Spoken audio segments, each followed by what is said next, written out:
bien acclamé pour la gloire du Seigneur. Merci Père.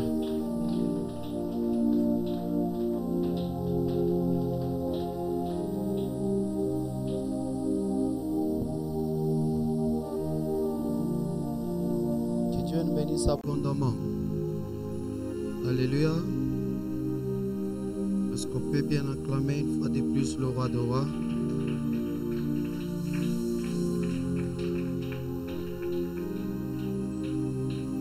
Dieu soit loué.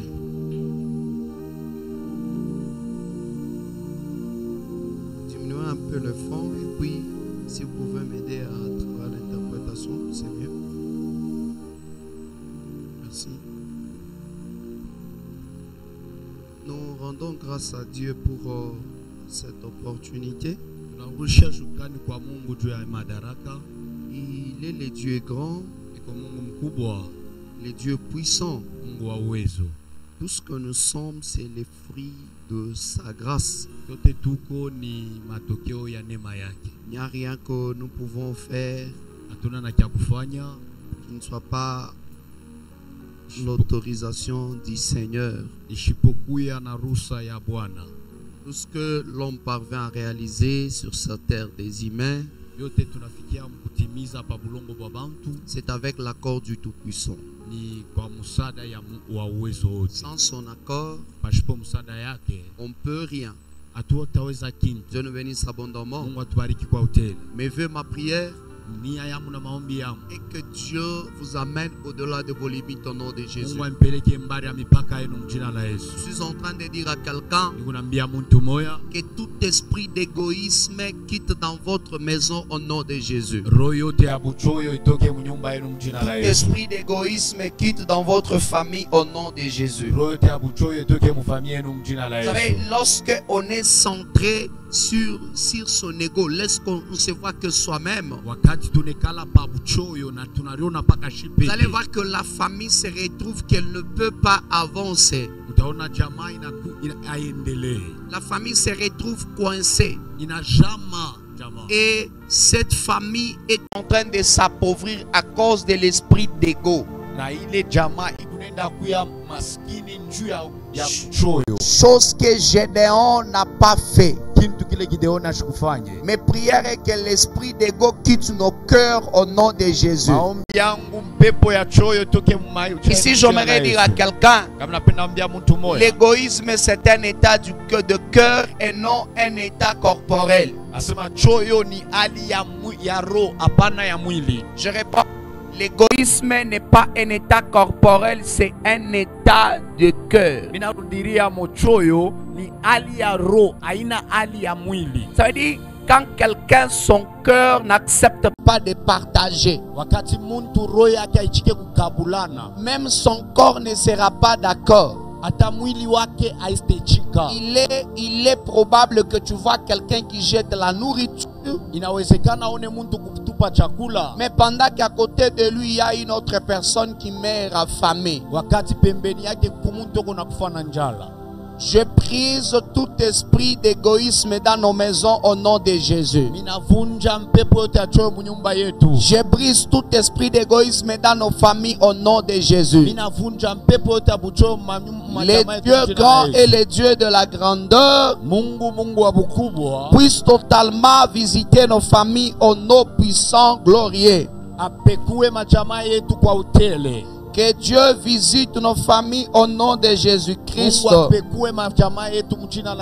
Recevez les bénédictions de la part du Seigneur. Recevez les bénédictions de la part du Seigneur. Recevez les bénédictions de la part du Seigneur. Au nom puissant de Jésus-Christ. Alléluia. Amen. Nous sommes encore là. Aujourd'hui c'est le 3e jour. Jour pour jour que nous continuons avec ces programmes. Je suis en train de parler sur les sacrifices dans la famille. Je l'ai expliqué lors de mon introduction que la famille, Ça s'appelle famille inarita jamaa parce qu'il y a papa, jukuku baba, il y a maman huku mama et il y a les... na kunakuwa na watoto. Je vais introduire mon message de ce soir par cette manière. Mitaanza mjumbe yangu wa magharibi ya leo kwa inamuna Que chacun de nous le sache, kila mtu wetu aitambue que la famille est la famille pour personne. jamaa aina jamaa ya mundu. Je répète, Narudiriamo, la famille n'est pas la famille des personnes. jamaa aina jamaa ya mundu. On appelle famille Banaita jamaa parce que tout le monde a accès et a le pouvoir sur cette dernière. ni nju bantu bote banakuya na sheria na bana mamlaka mwile jamaa. J'avais dit quelque part, Nilisema fashi moya, une famille est un ensemble de personnes jamaa ni wingi wa watu qui poursuivent un seul objectif banakuwa beko na shaba moya sans s'en détourner quel que soit le résultat. bashipo kurudia nyuma ingawa matokeo. Je répète ce que j'avais dit le lundi. Narudia mke nisema mkazi moya, Une famille est un ensemble de personnes jamaa inakuwa wingi wa watu qui poursuivent un seul objectif banafukuzia shaba moya sans s'en détourner bashipo kurudia mo quel que soit le résultat. ingawa matokeo. Le résultat que nous obtenons Matokeo ile tunapata ne peut pas faire que nous puissions quitter notre famille. haiwezi kufanya tutoke mjamaa yetu. C'est pas parce qu'on a échoué Haina ndu tulishinda qu'on ne fait plus partir de cette famille. hatuna tena bakuile jamaa. C'est pas parce que là-bas on ne gagne pas Haina nju kule abawezake qu'on ne fait pas partie de cette famille-là. hatuna bakuile jamaa. Ce n'est pas parce que là-bas ils n'ont pas de maison Haina nju kule abekale na manyumba que nous ne faisons plus partie de cette famille. hatuna tena bakuile C'est jamaa. pas parce que là-bas ils n'ont pas de finances Haina nju kule abekalake que nous na ne pesa faisons plus partie de cette famille. hatuna bakuile jamaa. Ça veut dire la famille Kusema jamaa et la famille. inakuwa jamaa Qu'elle ait quelque chose ikuwe na kintu ou qu'elle n'ait rien, au haina na kintu elle reste la famille. inabakia jamaa. La famille est pour nous tous. Jamani ya shibote Et nous devons tous faire un sacrifice pour la maintenir en vie. na tunapashi kufanya matowazi nju tuichunge buzima. Je reprends. Narudia mo, La famille est pour nous tous. jamani ya shibote Et nous devons faire des sacrifices pour la maintenir en vie. na tunapashi kufanya matowezo au kulitolea nju ya tuichunge le jamaa mubuzima. Qu'est-ce que cela veut dire? Nini na mananisha ile? Si papa n'est pas là, Kama baba shina il n'y a pas de famille. hakuna jamaa. Il n'y a qu'une mère avec des enfants. Kunakuya tu mama na batoto. Bon, je ne sais pas si vous avez déjà entendu, on appelle une femme qui a seulement les enfants, on appelle ça une famille. Mishwe kama shoshikiaka mama tu moya eko na batoto banaita ila sema jamaa. Je ne sais pas moi. Mishwe lwangu. Je crois que chaque fois qu'on parle d'une famille, Minasania wakati yote banasema juu ya jamaa. selon la présence de l'apôtre Kembia et l'apôtre Isaac, ça veut dire quand on parle de la famille, Wale banasema juu ya jamaa. ça veut dire qu'il doit y avoir la présence des papas, des mamans et des enfants. Lazima kukwe wapo wa baba, mama na watoto. Ça c'est très important. Ile ni ya mafaa kabisa. Quand une mère n'a que des enfants, Pale mama eko paka tu na batoto. on dira c'est cette maman-là avec ses enfants. Banasema ule mama ule na batoto wake. Quand un papa a des enfants, Kama baba eko na batoto. on dira c'est le papa Mbalakala avec ses enfants. Kani ule baba ule baba wa shobibi Mais na batoto. quand il y a maman et papa, Pale peko mama na baba. on dira ces couples-là. Banasema ile Josi. Mais quand il y a les enfants, Pale peko batoto. sans père, sans mère, on les appellera les orphelins. Bashipo baba na mama batabaita. Quand il y a papa, maman et les enfants, Pale peko baba mama na on les batoto. appelle une famille. Banabaita jamaa. Je ne sais pas si quelqu'un comprend comment les expressions se donnent. Nishwe namuna kama unaelewa vile miseme kuna pangio. Alors la famille, Sasa jamaa nous devons tous mettre en tête tunapaswa kuweka shibote mkichwa. que personne n'est au-dessus.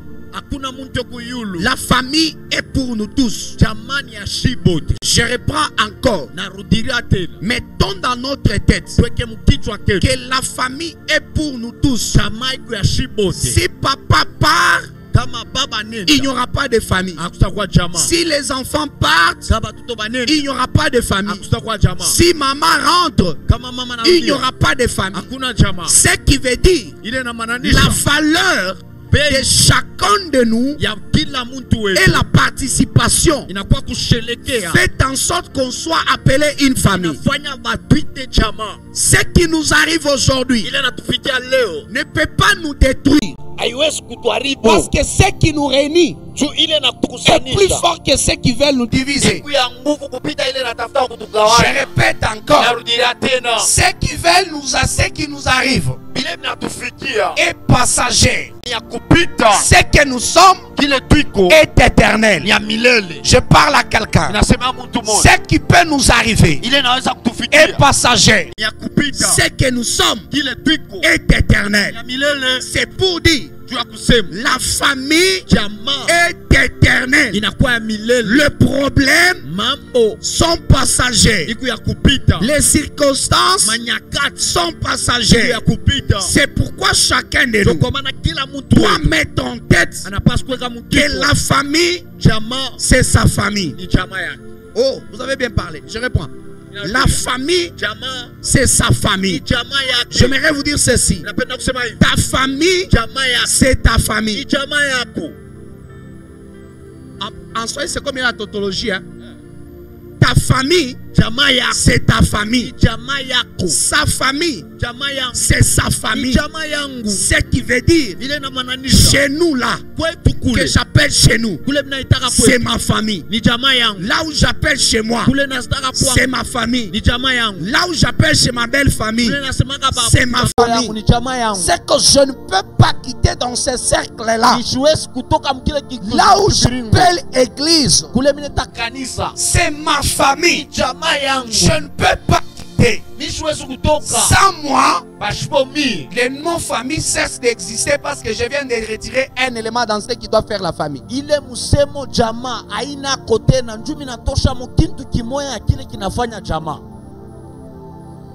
Répétez ça. Lorsque vous retirez les enfants dans une famille, ça veut dire que vous avez décidé de détruire le mot famille et de laisser le mot couple.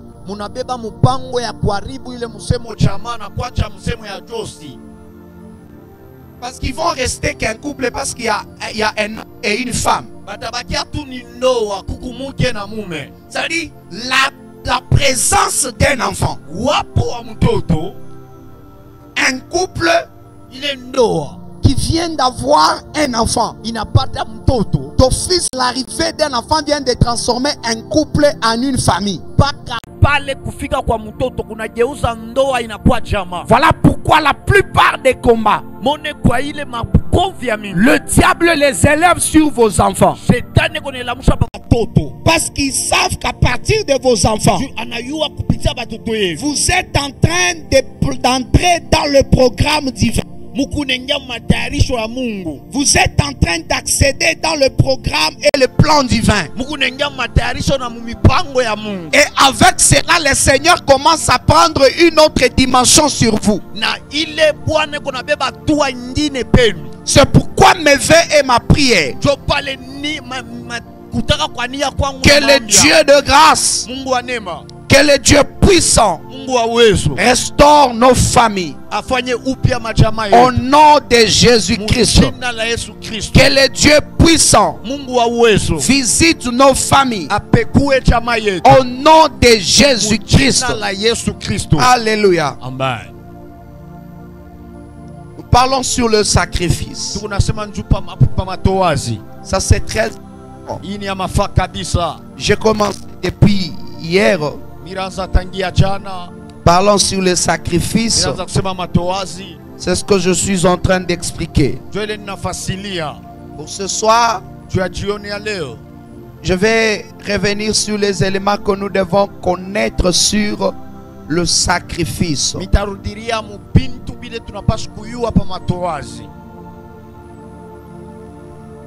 Gloire au Seigneur.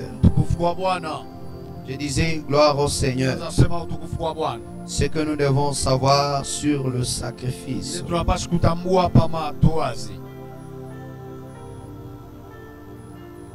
Il y a 3 éléments essentiels.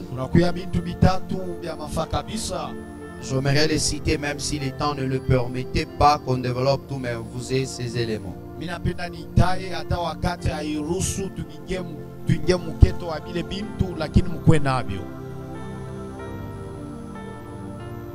Pour bien avancer, j'avais dit hier que le sacrifice est un ensemble des efforts qu'une personne met à la disposition d'un groupe de gens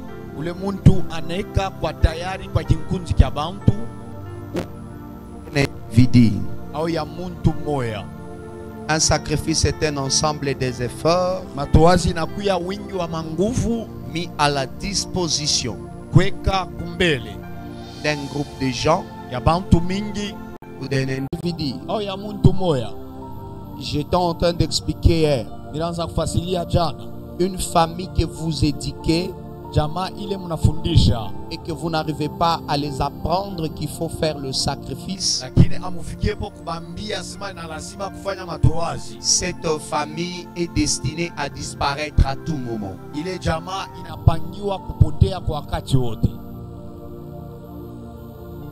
Nous allons les découvrir plus davantage ce soir. Première des choses, le sacrifice élève une famille. Le sacrifice élève une famille. Deuxième des choses, le sacrifice honore une famille.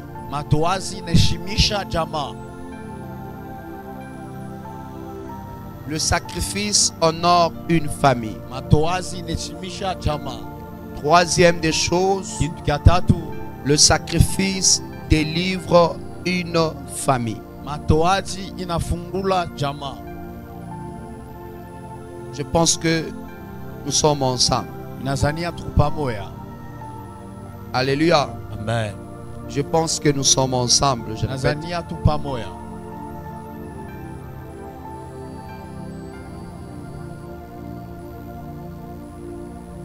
Les sacrifices nous font comprendre que sans nous, la vie de la famille est détruite.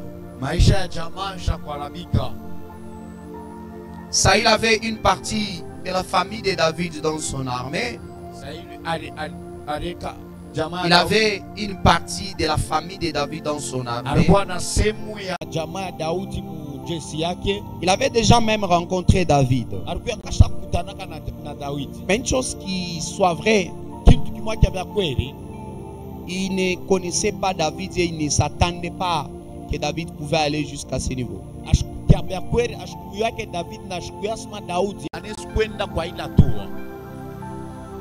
sais pas si quelqu'un comprend ça.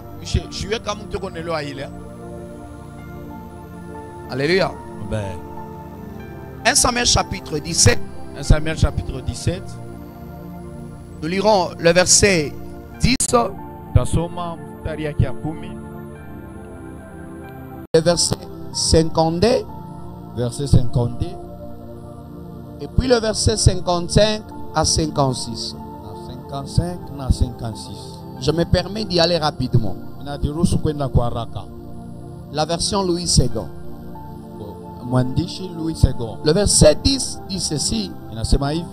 Les Philistins disent encore: je jette en ces jours un défi à l'armée d'Israël. Donnez-moi un homme et nous nous battrons ensemble. Acclamons pour la lecture de la parole. Ceci.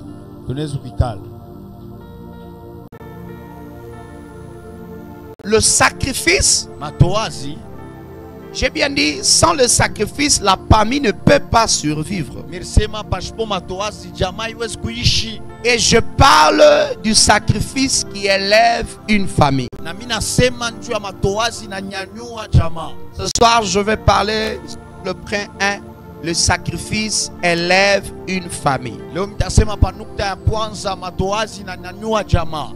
Pour l'élévation d'une famille, on n'a pas besoin de plusieurs personnes. Juste d'une seule pour terrasser les géants.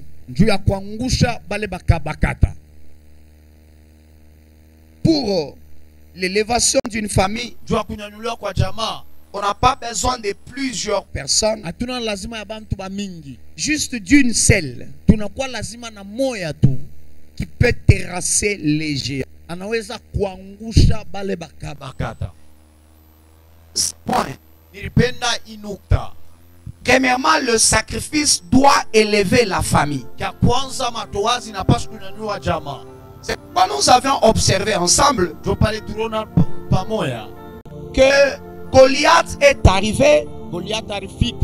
Et lorsqu'il est arrivé, Goliath a juste demandé aux Israélites. Il a dit ceci. Il y a un combat qui est là. Vous êtes assez nombreux avec vos militaires. J'ai aussi mes militaires. Je vous demande une seule chose. C'est que je vais. Amenez-moi une seule personne. Gloire au Seigneur. Amenez-moi une seule personne. Avec cette personne, je vais me battre. Goliath n'a pas demandé 5 personnes. Il n'a pas demandé plusieurs personnes. Goliath a demandé une seule personne. Le sacrifice d'une famille, j'aimerais bien l'expliquer. Lorsqu'on dit c'est une rencontre des officiants, 3 sacrificateurs, 4 sacrificateurs ne peuvent pas exercer le seul exercice au même moment.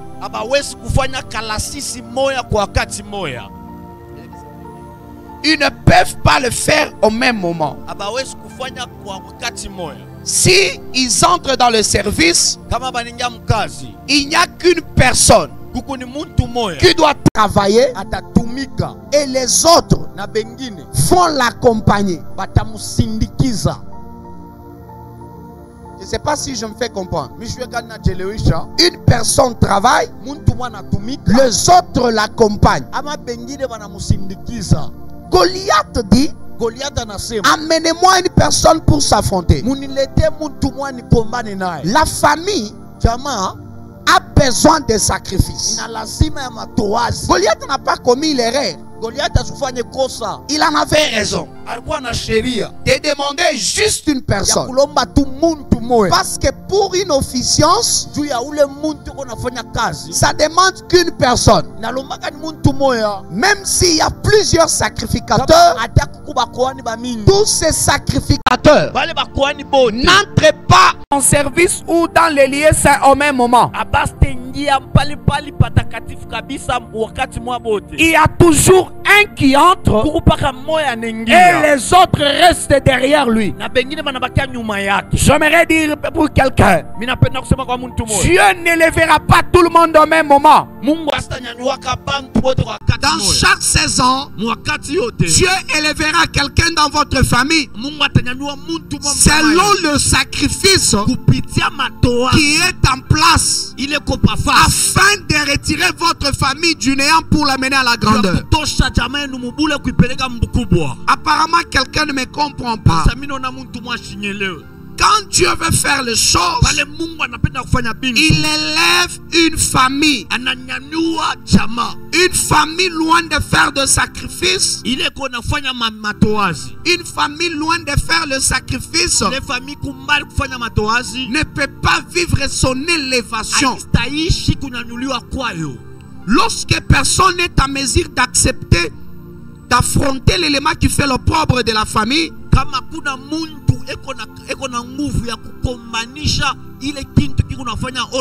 cette famille ne peut jamais être élevée en aucun cas. Je répète encore, quand personne n'est en mesure d'affronter qui fait l'opprobre de la famille, cette famille ne quittera pas l'opprobre. Cette famille ne quittera pas dans cette, ne sera pas élevée. Il est important de savoir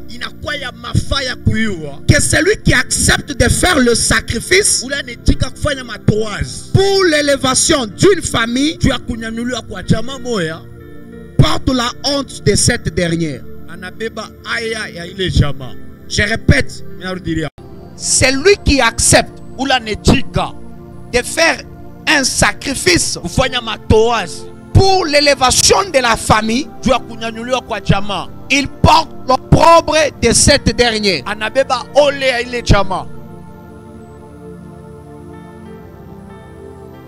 Est-ce que mon explication passe vraiment?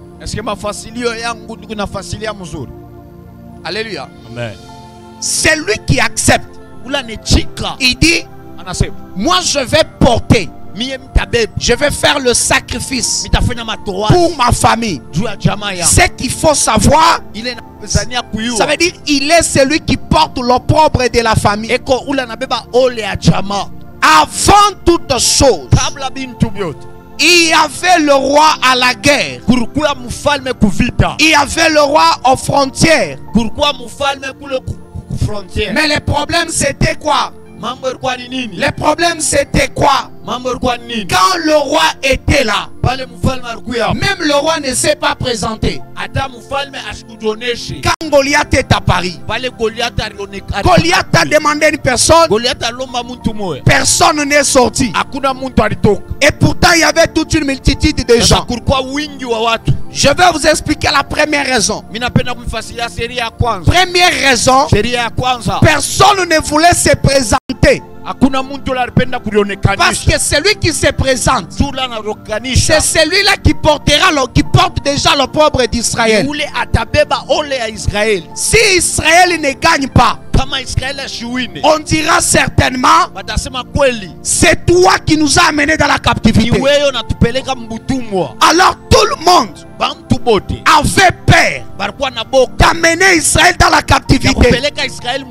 Le premier homme qui était présent, qui devait assumer qu'Israël soit même captif, mais que lui part à l'affrontement, c'était le roi.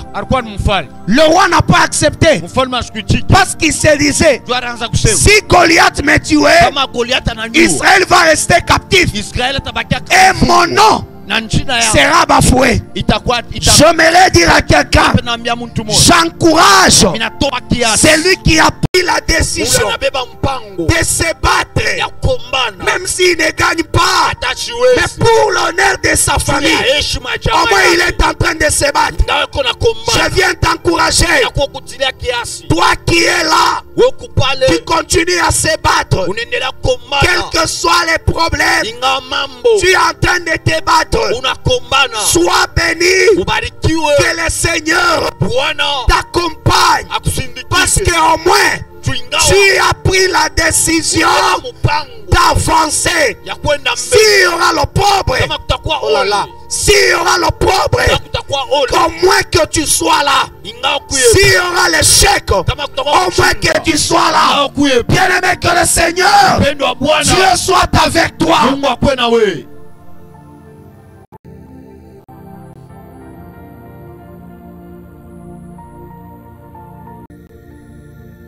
Que Dieu te l'aide.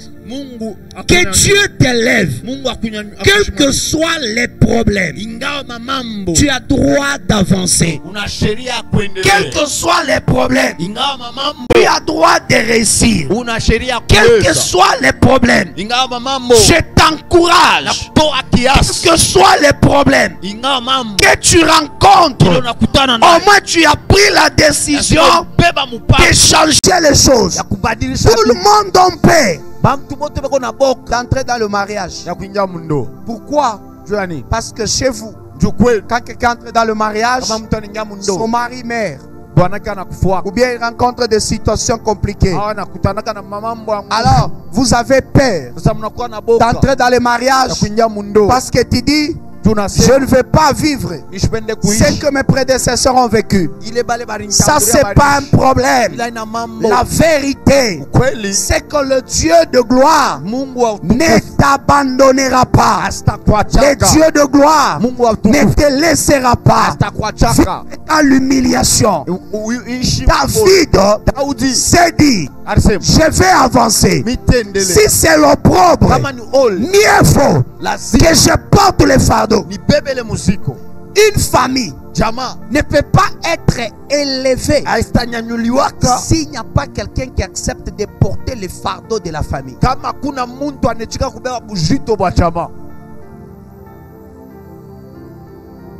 Quelqu'un est avec moi?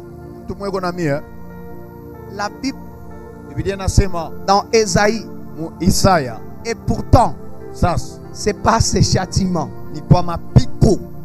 son châtiment, c'est meurtrissure que nous avons été sauvés. Ça veut dire Jésus est la personne qui a accepté de porter d'abord l'opprobre. C'est pourquoi la Bible dit, quand on le regardait, il n'avait ni beauté, éclat. Celui qui porte l'opprobre n'a pas de beauté. Celui qui porte l'opprobre n'a pas d'éclat. Parce que son visage, son corps portait l'opprobre, mais son cœur éclate. C'est pourquoi pour élever une famille, il faut faire le sacrifice. Le sacrifice n'est pas un état de corps, mais c'est un état du cœur. Le cœur de Jésus était capable de s'humilier, d'aller jusqu'à la fin, jusqu'à même à la mort, qu'on appelle une mort honteuse, juste pour que toi et moi nous devenons ce que nous sommes. Le sacrifice de la famille demande des personnes capables de porter l'opprobre.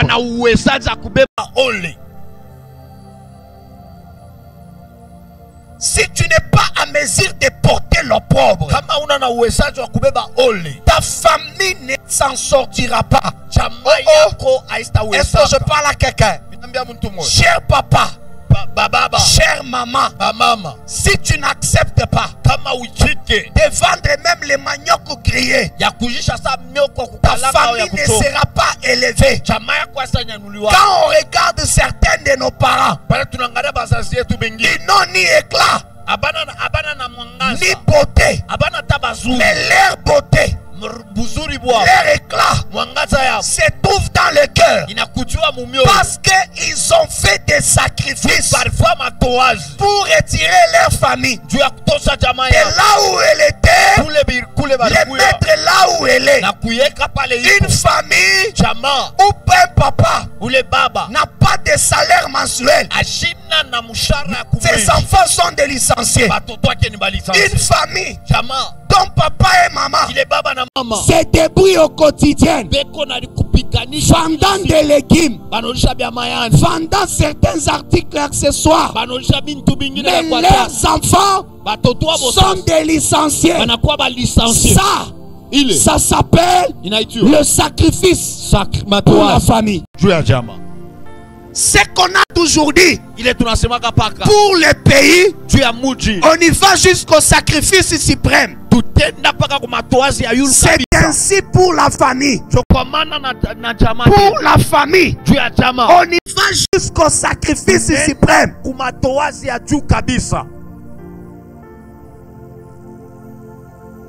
Alléluia.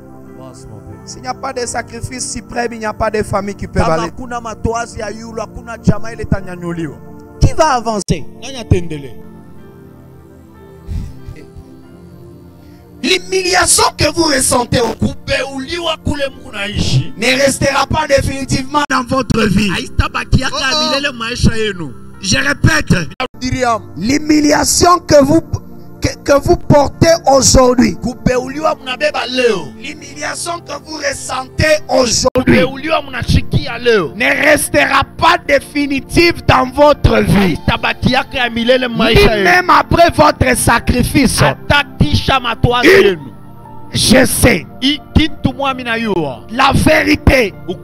Quand tu portes l'humiliation, quand tu t'engages à faire un sacrifice, tu es celui qui porte l'humiliation. Je suis en train de me demander, pendant que David descendait dans la vallée pour aller rencontrer Goliath, c'était humiliant. Parce que Goliath, c'est un homme de haute taille.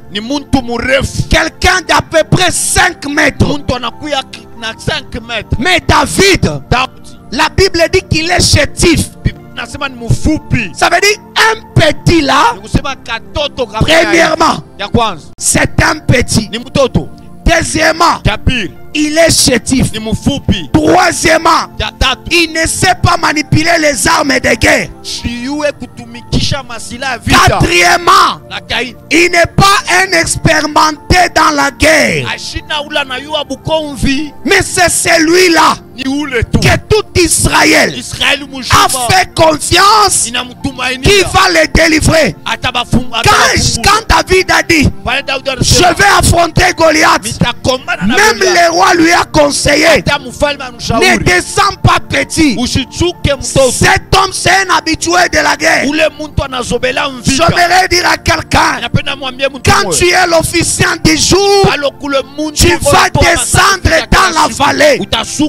Quel que soit le problème qu'il y a, quel que soit le problème qu'il y a, si c'est toi qui es destiné à faire ces sacrifices, tu les feras. Que tu veuilles ou pas, qu'il monte, qu'il descende, qu'il neige ou pas, tu vas faire les sacrifices. Je viens dire à quelqu'un, l'humiliation que tu ressens aujourd'hui ne restera pas dans ta vie. Tu ne comprends pas. L'humiliation que tu ressens aujourd'hui ne restera pas définitive sur toi. Combien tu te sens humilié? Est-ce que vous pensez que quand David descendait, on l'acclamait? Quand il descendait vers Goliath, quand il descendait, la première personne qui ne pouvait pas parler à haute voix, c'était les Israélites. Il murmurait parce que les autres disaient, lui veut se faire voir. Qu'est-ce qu'il va faire devant cet homme? Et puis il n'a même pas un bouclier, pas même une épée, pas même une lance, mais avec une fronde. Goliath les regardant, il a tellement humilié Israël. Il a dit ceci: c'est ce petit que vous m'amenez. Moi Goliath, vous m'amenez quelqu'un de comme ça pour m'affronter. Je ne ferai pas beaucoup de temps avec lui. Je vais prendre son corps.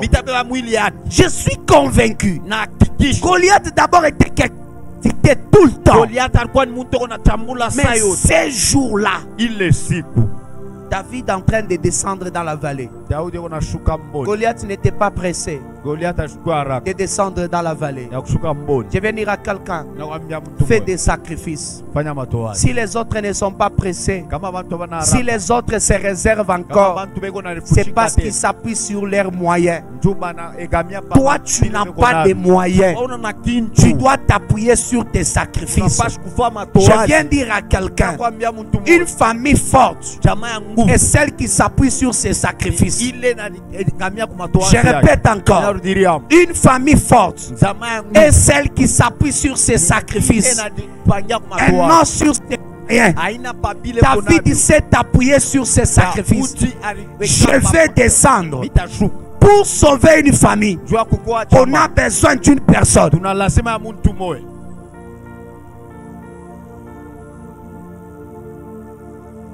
Alléluia. Il dit, vous, apparemment, vous vous moquez de moi. Vous ne savez pas à qui vous avez affaire. Vous m'amenez un petit comme ça. C'est que vous avez confirmé votre captivité. Et vous allez devenir captif aujourd'hui. Quand on se contente que de soi-même, sans penser aux autres, on meurt vite. On se contente que de soi-même. Sans penser aux autres, on meurt vite. Chacun est maître dans les domaines de la vie. Quand la nécessité demande un sacrifice, il ne manquera pas quelqu'un pour faire. Gloire au Seigneur. La famille est un ensemble des cœurs, des aptitudes et des attitudes. Je reprends. La famille est un ensemble de cœurs, des aptitudes et des attitudes. David avait un cœur de berger. Quand la nécessité s'est imposée, il s'est comporté comme un berger, pas comme un militaire. Quelqu'un comprend ça? Abinadab, Shama, qui encore? Eliab, et puis le roi Abner, et ils étaient des militaires. Leur cœur, c'était des cœurs de militaires. Pour descendre, il fallait mettre un plan, les techniques, les stratégies, comment les militaires vont attaquer. Mais David avait un cœur de berger. Il n'avait pas besoin de tout ça. Lui, il avait d'abord besoin de descendre. C'est 52 dit ceci. Et les hommes décrient et allèrent à la poursuite des Philistins jusque dans la vallée, jusqu'à porte. Les Philistins blessés à mort tombèrent dans le chemin de Shaharaïm jusqu'à Gath et jusqu'à Ekron. Dans une famille ou pour venir en aide à l'autre, on doit toujours demander. Cette famille est en voie de disparition. Je reprends. Dans une famille, pour venir à l'aide de quelqu'un, on a toujours besoin de demander. Cette famille est en voie de disparition.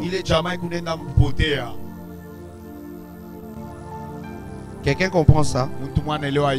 Parce qu'on n'a pas besoin dans une famille de demander toujours que tu me viennes en aide pour que tu me viennes en aide. J'aimerais épingler un petit point et s'arrêter par là rapidement.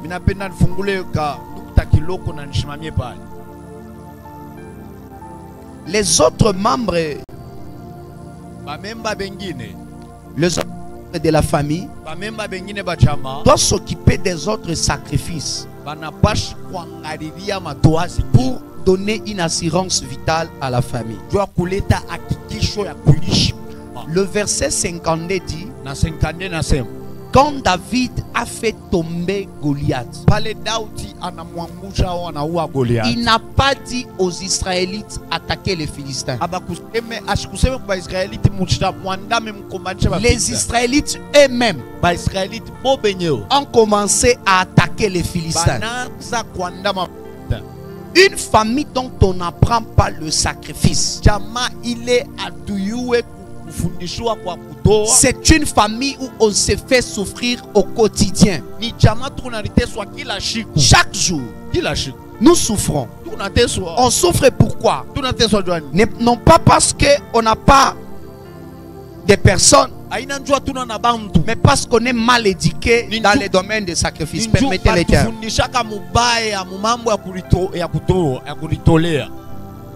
Quand on n'est pas l'officiant du jour, faisons la suite des sacrifices pour rendre une tâche facile à l'officiant du jour.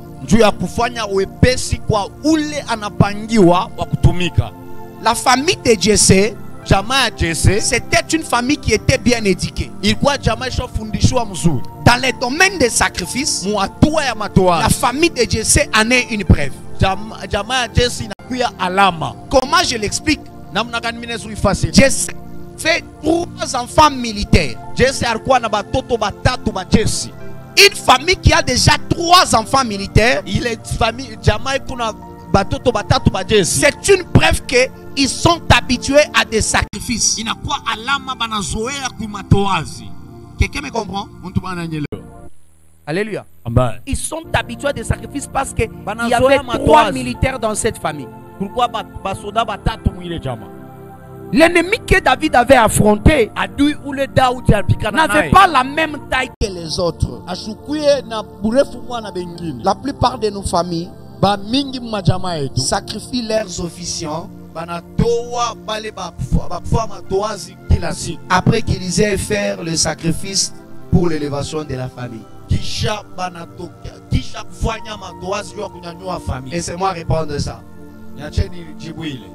La plupart de nos familles sacrifient les officiants après avoir fait les sacrifices pour l'élévation de la famille.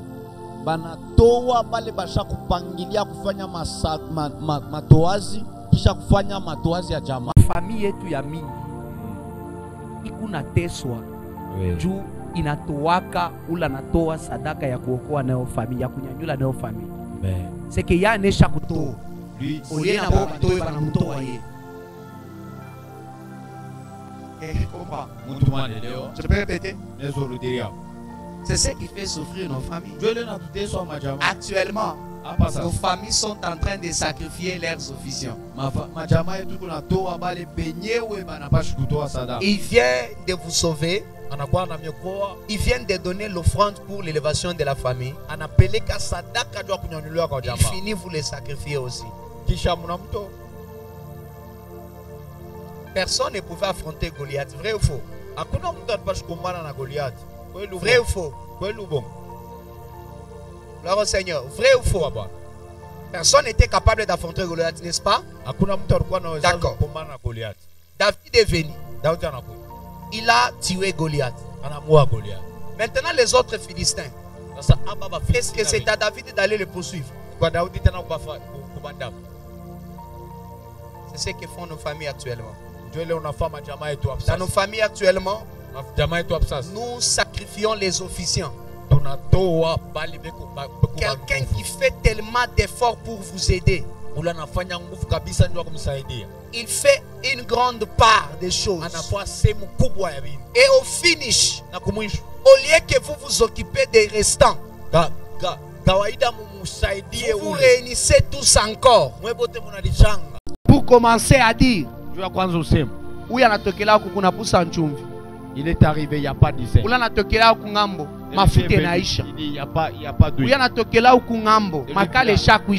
pas de braise. Comment est-il possible? Vous avez besoin d'organiser un mariage.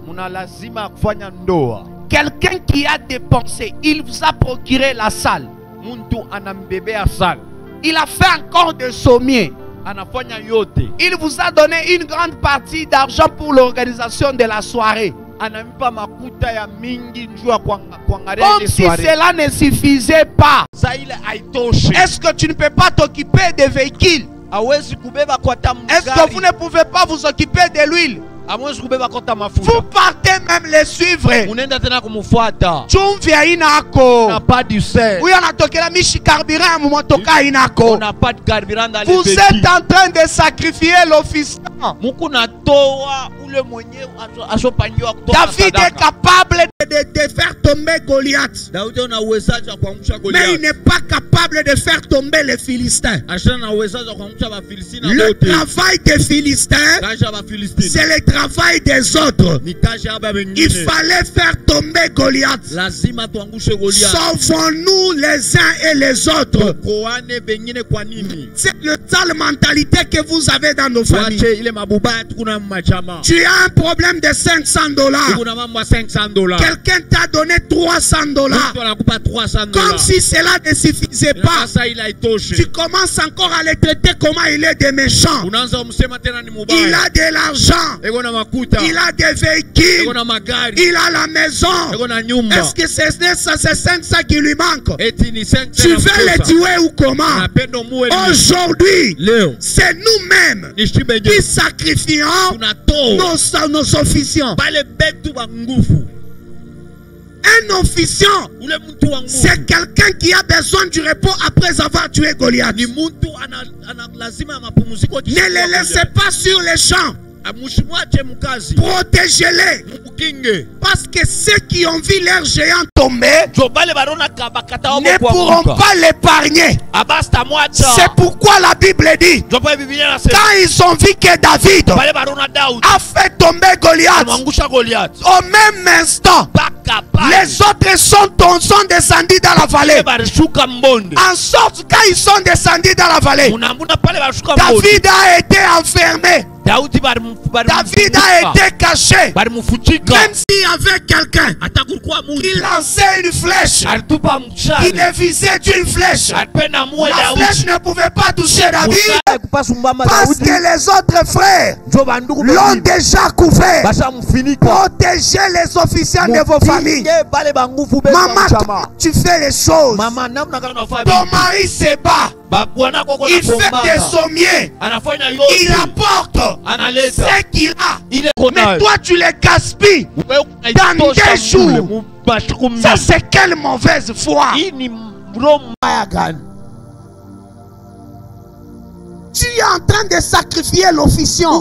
Ton mari se bat pour que vous ayez un peu d'argent. Mais quand toi tu trouves cet argent, il a beaucoup souffert pour t'amener les 200 000. Mais toi tu prends les 200 000, à part la farine, à part les braises, tu as gaspillé cet argent. Ça c'est une mauvaise foi. Tu es en train de sacrifier l'officiant. Tu es en train de sacrifier le plus fort. Pas pour longtemps, il peut tomber malade. Vous savez pourquoi en Afrique, la plupart des maris meurent vite? Parce qu'ils sont sacrifiés par leur propre famille. Maman, est-ce que tu ne peux pas faire quelque chose pour épargner certaines dépenses?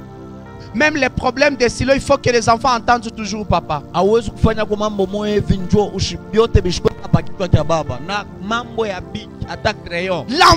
a besoin d'un stylo. Maman, tu es incapable de lui procurer un stylo. Il faut toujours que ton mari vienne. Il n'y a pas du sel dans la maison. Il faut toujours que ton mari vienne. Maman, est-ce que tu ne peux pas faire quelque chose pour d'abord protéger cet officiant?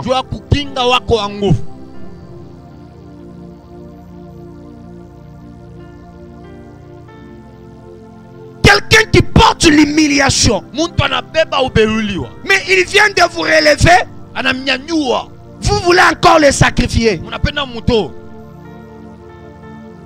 Mes frères et sœurs, quittons dans cette mentalité. Nous devons élever nos familles. En élevant nos familles, Dieu ne pourra pas nous donner tous les défis de répondre aux problèmes au même instant. Quand il y avait les problèmes de Goliath, il y avait un David pour résoudre ces problèmes. C'est très important. Dans la famille, Dieu gardera toujours quelqu'un pour résoudre les problèmes. David a tué Goliath. Il ne pouvait pas tuer les Philistins. Les autres, les militaires philistins, c'était les Israélites qui devaient s'en occuper. Comment est-il possible À part tout ce qu'on a fait pour vous, vous continuez toujours à déclarer que quelqu'un est méchant. Il est méchant. Sa femme est mauvaise. Non, non, sa femme est égoïste. Oh, son mari c'est un égoïste. Il a fait une grande part de ce que vous ne pouvez pas. Laissez-moi vous donner un exemple. C'est comme vous avez besoin d'argent pour une opération. On vous demande $400, $500. La personne dit ça bon. J'ai $500 de l'opération. Il vous paye les $500 de l'opération. C'est vous qui revenez encore pour lui demander l'argent des médicaments. On est où là? Église, amen. On est où là?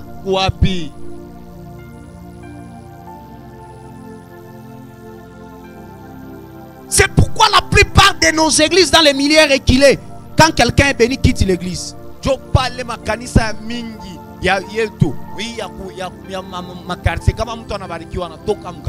Parce que si quelqu'un dansait dans une de nos églises, Dieu lui fait grâce. Il commence à trouver quand même le peu d'argent. On demande à l'église, nous avons besoin de $200. Il dit, bon ça va, je vais donner $100. Ou bien je vais donner $150. Il donne $150. Voir le pasteur, laissez ça, je donne les $200. Il a donné les $200. C'était peut-être pour le bois, pour les charpentes. Mais vous lui demandez encore ma coûte à motoka transport. Vous demandez encore pour les transports. Oh, papa wangu. L'argent que vous avez donné, nous avons appelé parce que les transport, on est où là, s'il vous plaît? On est où? Amen. On est où là? C'est ce que quelqu'un disait. Je paie pour toi le cinéma et tu veux que je te montre l'acteur principal?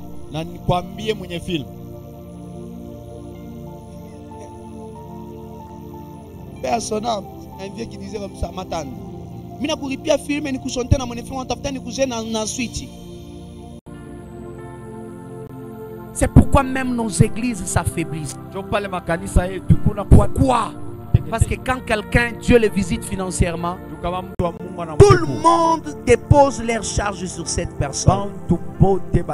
Arrêtez de déposer vos charges sur les officiants. C'est moi le pasteur. C'est moi qui dois prêcher. Mais vous qui êtes dans les bancs là, personne ne vient pour tonchonner. Personne ne vient pour balayer. Personne ne vient pour arranger les chaises. Personne ne vient pour envoyer les instruments. Personne ne vient pour modérer. Et vous attendez que l'officiant fasse tout ça. Vous tuez votre officiant. La grâce que vous voyez, c'est une grâce qui doit se protéger. L'officiant du jour, on le protège toujours. Parce que c'est celui-là qui a le mandat de nous tirer des ennuis actuellement. Il fallait protéger David parce qu'il était l'officier en ce moment-là d'Israël.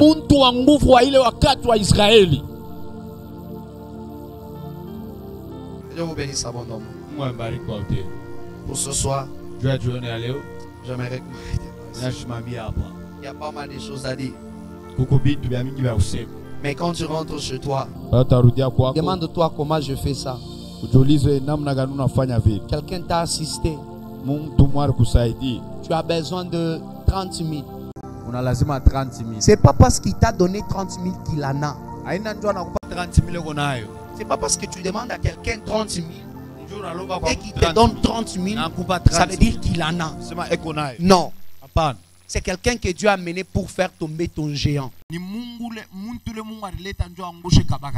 restes, toi-même, tu dois t'en occuper. Occupe-toi du reste.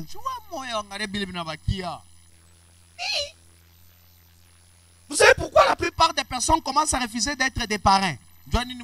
Non, Michike Mel, amen, amen. Pourquoi Bami Banso Katala quoi va parrain? Allez, bon, Makuta. À chaque fois, c'est quand tu l'appelles parrain.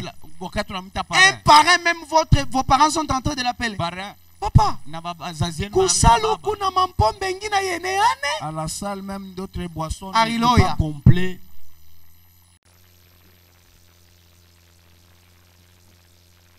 Baba kia ule bana parrainé et on a molomba parrain atuna na bis ya kurudia na kunyumba. Mungu na buloji. On pas le bis pour rentrer à la maison. On est où là? S'il vous plaît, on est où là? Hein? On est où? Wapi. Quelqu'un qui dit, je vous. Il a accepté de vous parrainer. Il dit, bon, je vais devenir parrain. Quelqu'un est devenu parrain. Vous êtes allé demander l'argent de la salle. Il a dit, bon, ça va, je vais tenter de le faire. Il a trouvé, on vous a demandé $1,500 à la salle. Il vous a donné $800. Il vous reste $700. Même les $700, vous n'arrivez pas toujours à trouver.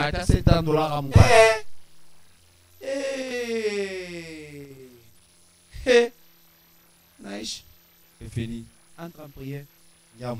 Dis Seigneur, aide-moi. Accorde-moi la capacité de protéger l'officiant de notre famille. Et protéger l'officiant de notre famille. Prie comme ça, parce que tu ne connais pas qui est l'officiant. Peut-être l'officiant là que Dieu va utiliser, c'est toi.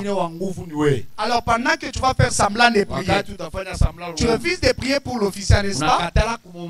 Mais Dieu te fait grâce. C'est toi qui trouves les tu les as aidés de t'ensorceler toi-même. Tu vas mourir.